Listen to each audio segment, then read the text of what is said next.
And a typical issue that we see today is that people will say they're having a performance problem out of their car. And I would say a vast majority of the time, they immediately go to carburetor. And one of the guys that I was exposed to as a young man, he taught me that anytime you're dealing with a drivability or tuning issue, first rule out any mechanical issues. Sorry, that was my air compressor going off. Any mechanical issues that the engine may have, so a dead cylinder or low compression or what have you. That could include fuel pressure. Then next, go to distributor. That's what we're going to spend most of our time talking about today. And then lastly, carburation. Unfortunately, I think many people don't recognize the mechanical issues or what have you. I think everyone glosses over distributors, quite honestly, and then they go straight to carburetor. And they throw a lot of money at issues and they don't get the performance thereafter. So what does a distributor do? Well, a distributor sends, I used to think that a distributor just made spark. Well, a distributor is really a pretty precise tuning device, and it sends spark to the cylinder. That much is true, but where you get your performance and where many cars are missing this is at the right time, and that's where timing comes in. So when we talk about timing in a cylinder, we're talking about the piston going up in the cylinder and top dead center. So as that piston comes up, let's say it gets to top dead center and starts moving down, and we have our base timing, right, or initial timing.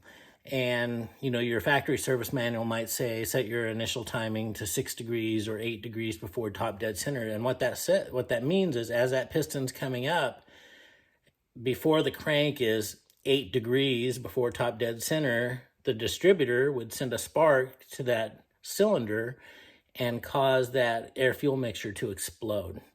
And then, you know, that piston still rising, the flame spread, and then that flame and explosion pushes that piston back down.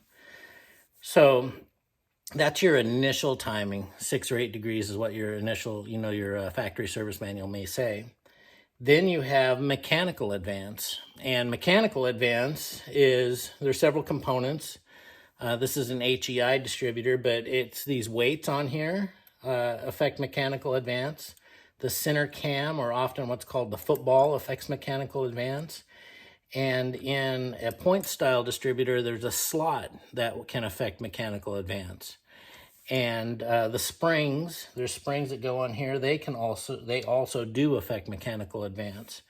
So all of those components work together on your mechanical advance. The reason mechanical advance is important is your 6 or 8 degrees before top dead center, that's as the car's idling. So that's, you know, your 650, 750 RPM, the car's idling every time 6 or 8 degrees before the explosion goes off. Well, as you start getting on this car, let's say you're, you know, taking off from a stoplight or what have you, and you're stepping on it, that piston's going to start moving a lot faster. Well, then you need that advance, you need that spark to come in even more sooner. So it needs to be advanced even more. That's where your mechanical advance comes in. As this distributor starts turning, the faster it turns, these weights spin out, and it causes the spark to be advanced even more. So the problem that we have is if we set up a distributor to your factory service manual specifications, the fuels have changed today. So back in the 60s and 70s, the fuels burned quicker than they do today. Today, the fuels burn slower. So when the factory service manual said 6 or 8 degrees, if you set your car up like that today, you're not getting a complete fuel burn.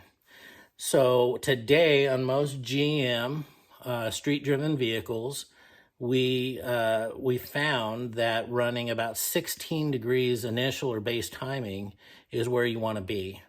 And so to do that, you know, your magic number is typically 36 degrees. So you'd have 16 degrees base or initial timing, and then the rest is going to be made up in mechanical, so that'd give you 20 degrees. What happens a lot of times, like if you take a factory distributor, you might take one out of a points car per se, and the factory service manual says 6 degrees before top dead center. Well, to get to that magic number 36, that means you would have to have 30 degrees of a mechanical advance in your distributor. So if you set up your base timing for the ideal fuel mixtures for today and you put it at 16, and then you have 30 degrees of timing in your mechanical, you're at 46 degrees. It's going to give you too much advance and you could start damaging your engine.